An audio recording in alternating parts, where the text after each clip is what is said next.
कुदरत का खेल देखिए।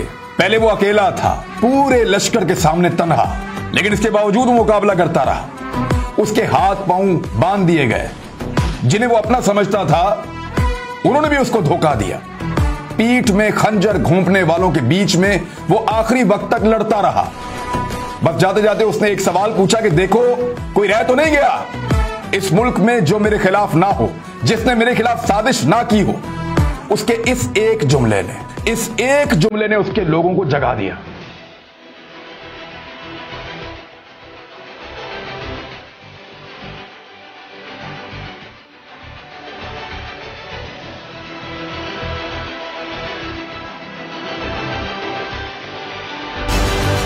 अब उसका लश्कर तैयार हो रहा है, एक बहुत बड़ा लश्कर है।